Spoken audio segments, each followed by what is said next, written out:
Hey everybody, it's Jason Blaha here, and today I thought we would talk about the fact that a lot of you may have overeaten already on Christmas. So let me put on my +5 out of weaponsmithing, work on skilling up my crafting a little bit, and let's talk about this.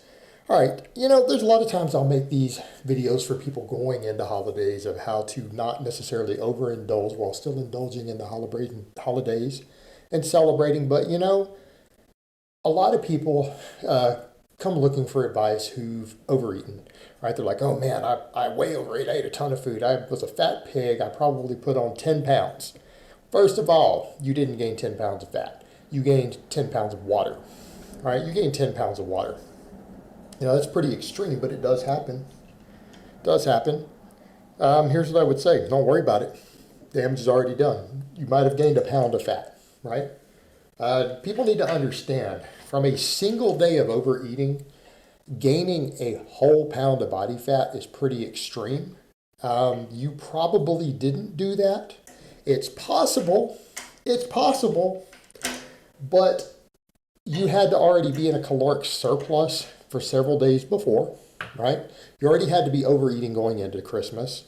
And you probably needed to eat an additional 3,500 calories of fat calories, right? Because we know that you ate all the sugar and the carbs and everything, but carbs don't store as fat in humans. Protein doesn't store as fat in humans, not under normal circumstances, so that's not what happened. Now, you might have eaten 2,000 calories of fat along with piles of sugar and other stuff, in which case, yeah, you might have gained 3/4 of a pound, 2/3 of a pound. Well, realistically speaking, you can lose that in a week. You can lose that in a week. With minor changes in your activity, your diet, everything else. That's not really a big deal. What you don't want to do is something drastic, something dramatic. Don't want to go do, I'm going to do a 30-hour fast. I'm going to do a juice fast. I'm going to eat nothing but grapefruit, or silly nonsense that people do. Or I'm going to try to, do 4 hours of cardio. All right. Sheer stupidity. Right, you're already getting into binging and purging behavior. If that's the way that you start to react and you make a habit of reacting that way to major overeating, guess what? You're going to develop an eating disorder. This is how people develop bulimia. Things like this. This is kind of your slippery slope to that. This is your gateway drug, so to speak, to bulimia and other eating disorders. Here's what I'm going to say. I'm going to lift some heavy ass weight. Right, you have all that extra glucose, you have all those extra leverages, you've probably gained a little muscle, right? You might have gained a tiny amount of muscle, you probably did. If you ate enough to gain fat, you might have gained muscle. You're going to have several days to where your muscles are holding extra glucose. You have higher circulating insulin, all that stuff, right? You're in a very anabolic environment. You're in an environment to build some muscle, right? You're in an environment to build some muscle. Why don't you do that instead of worried about the little bit of fat you gain? Why don't you use those few days to gain some muscle? I'd say come into the gym, try to hit some PRs, right? And it doesn't mean necessarily the heaviest weight. It doesn't mean you need to come in and hit the heaviest deadlift you've ever hit in your life, but maybe you could come in and hit a rep PR, volume PR, right? Let's say you've been squatting 315 for 5 reps, or you're a noob. Let's say you've been squatting 75 pounds for 5 reps.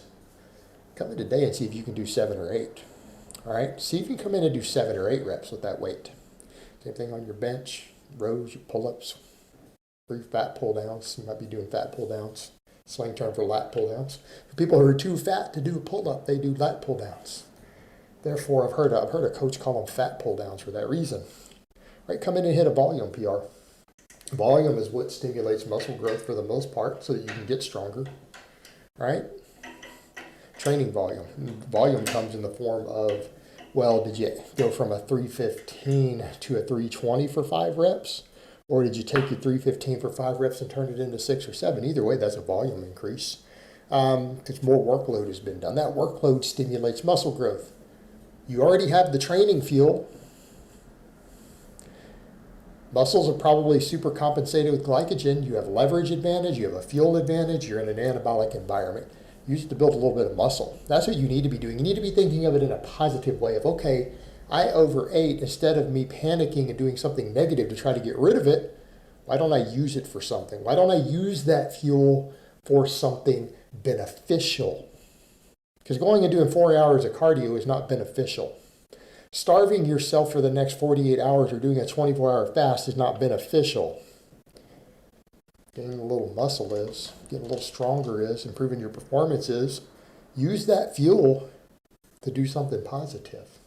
Something that's going to increase your metabolism, something that's going to help you, something that's going to change you in a positive direction. That's what you need to do with it. Because what we need to think of in terms of these things, we need to think of foods in a positive sense. This is why I don't like a lot of the food avoidance diets and things that are out there. This food is bad. Right? I don't care what your ethical motivations are, whatever motivations you have for it. That's a mindset that puts you into an unhealthy relationship with food. Right? Food's a good thing. Food is fuel.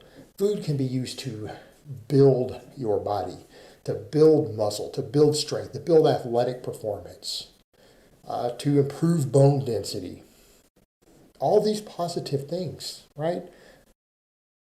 These are fuel sources for this. You need to learn to think of your food in a positive manner. Doesn't mean you should be eating garbage all the time. We should be making healthful choices in our food. We need to be making good choices. We do need to be worried a little bit about things like contaminants and heavily processed foods and garbage and stuff. Those things do need to be moderated. I'm not saying they need to be avoided, but they do need to be moderated. We should be eating healthy, but we shouldn't be thinking of our food in a negative way. You need to think of it in a positive way. Instead of saying, oh, this is terrible, I ate this bad stuff, what can I do to get rid of it? You're thinking, well, I've eaten this food, it's already done. I have an opportunity to use it for something positive. I might as well use it, build a little bit of muscle, build a little bit of strength. I need to use it to my advantage because it's already done. I've already eaten it. What are you going to do with it? You know, something negative or something positive with it? Do something positive with it. We need to think of it that way.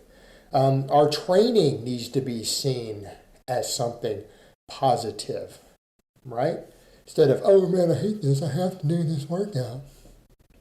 I hate squats.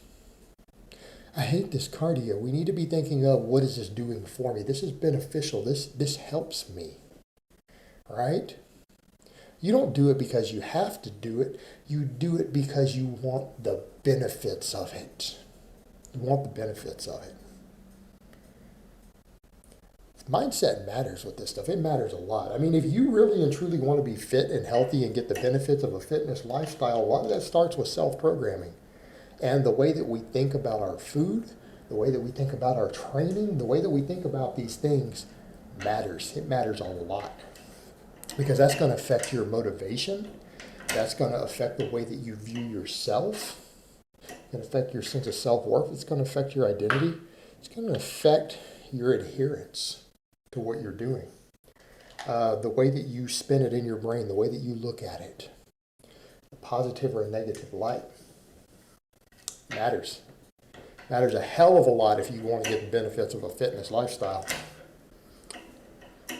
Because if you're only seeing negative, or as I've heard some people call it, like problem, reaction, solution, instead of here's the situation, let me use it to my advantage. Right? It's not always just negative reaction. It's, hey, here's where I'm at. Well, let me do something positive. Do something instructive. Let me do something to better myself with the situation that I have at the moment. How can I plan this? How can I work this towards a bigger plan? Self-improvement. That's the whole point of all of it, right? Your mindset matters. And it matters with things even like, how do you react to a holiday binge? What do you do after the fact? Because once you've done it, it's already done. Like, we can talk a lot about planning for it, but it's too late. You're already overate. All right, let's do something constructive. Let's do something positive. Let's do something to improve ourselves with it instead of seeing it as this negative thing that we have to react to. You see it as a positive thing that I can use for one of my goals.